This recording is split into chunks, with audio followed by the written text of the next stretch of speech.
Letter 6, Verona, Journey to Venice, Leone Bianco, Hotel d'Italia, by Mary Wollstonecraft Shelley. I am again in Italy.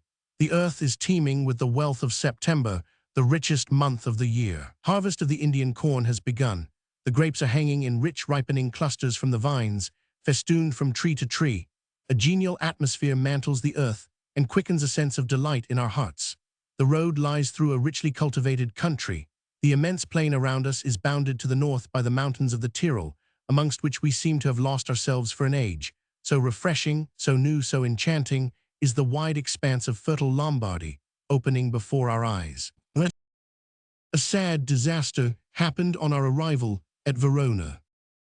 We had each our passport, and the whole was consigned to the pocketbook of one of the party, and when they were asked for at the gates of Verona, the pocketbook was not to be found. Except our passports and Count's lettered indication, it contained no papers of importance, but still, after all the annoyance the Austrians give about passports, it was rather appalling.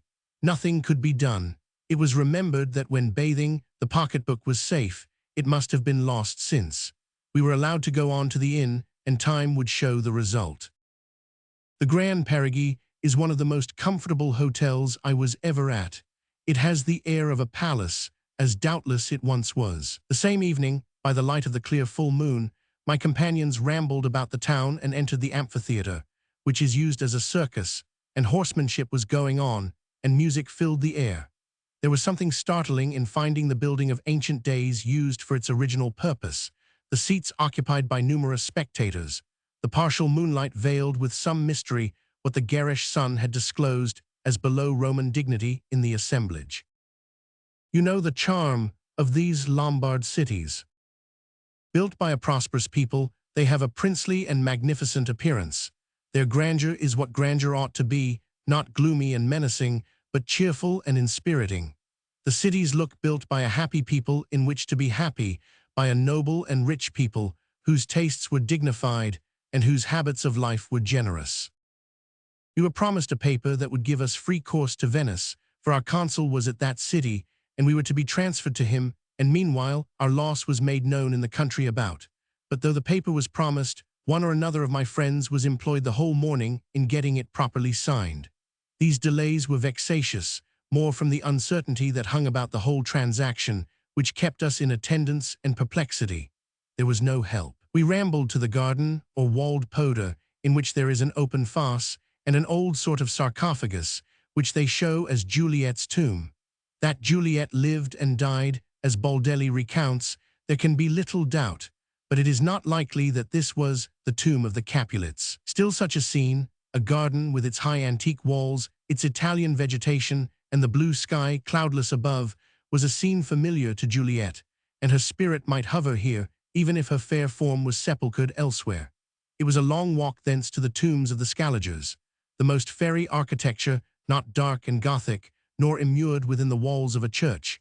A small open court encloses these elegant sepulchres. At length we obtained the paper and set out.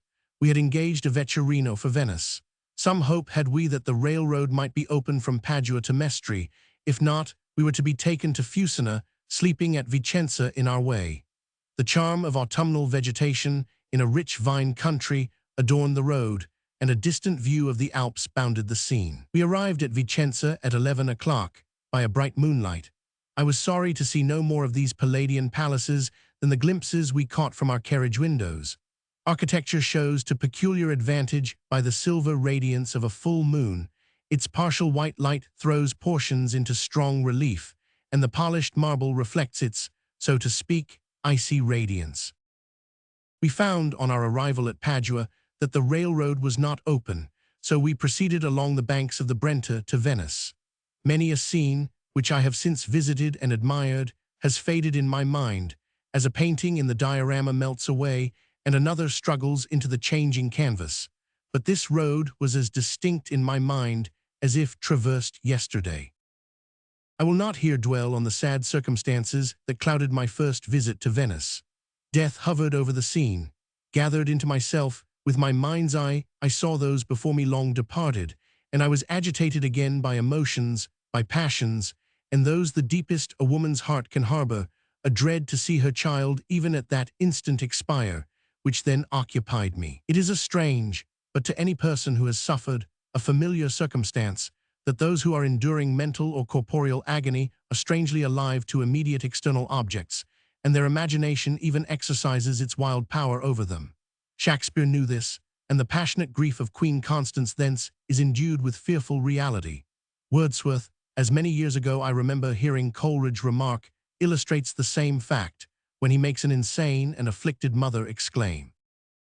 Holcroft, who was a martyr to intense physical suffering, alludes to the notice the soul takes of the objects presented to the eye in its hour of agony, as a relief afforded by nature to permit the nerves to endure pain. In both states I have experienced it, and the particular shape of a room, the progress of shadows on a wall, the peculiar flickering of trees, the exact succession of objects on a journey, have been indelibly engraved in my memory as marked in and associated with hours and minutes when the nerves were strung to their utmost tension by the endurance of pain or the far severer infliction of mental anguish.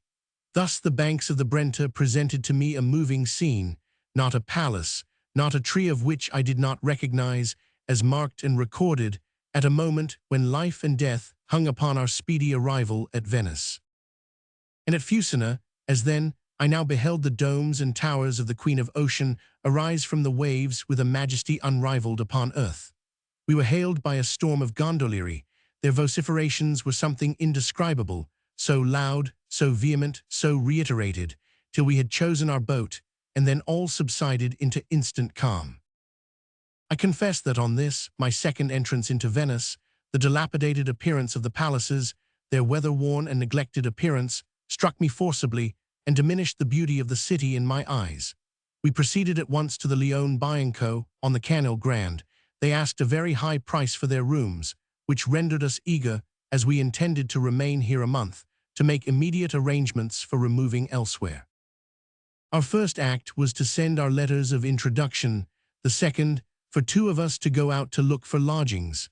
The account brought back by our second dove from the Ark was rather discouraging, but our first brought better things. Count and Signor loved and respected too sincerely the writer of our letters not to hasten on the instant to acknowledge them. Signor at once perceived and entered into our difficulty. I never saw such friendly zeal, nor was Count behind in kindness, though as a younger man and not so conversant with the perplexities of travelers, he could not be so efficient in his help. The thing was soon settled. Signor remarked that if we took lodgings we should want a cook, and that housekeeping in an unknown town for a short space of time was fraught with annoyance. There was a new hotel just established, which desired to be made known to the English, and which therefore would be moderate in its charges. We went to see the rooms. The Hotel d'Italia is situated in a canal, 3 or strokes from the Canal Grand. So far we lost what is most to be coveted at Venice, the view from our window of this ocean stream, with its bordering palaces, but we were within 3 minutes' walk of the place of St. Mark. Our rooms were on the second floor, a bedroom apiece, and a salon spacious, turned to the sun, and being but just furnished, clean in the excess of newness. Many a palace had been spoiled of its marble architraves and ornaments to decorate this new hotel. We made our bargain. We calculated that, everything included, each of our party would pay £9 a month for lodging and board. This done, we returned with our kind friends to the Leone Bianco, as we are not to remove till tomorrow.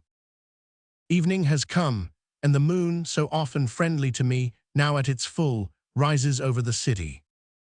Often, when here before, I looked on this scene, at this hour or later, for often I expected return from Palazzo Mosnigo till 2 or 3 in the morning.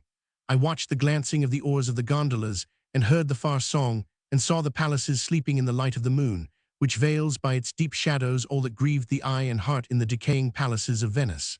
Then I saw, as now I see, the bridge of the Rialto spanning the canal. All is the same, but as the poet says,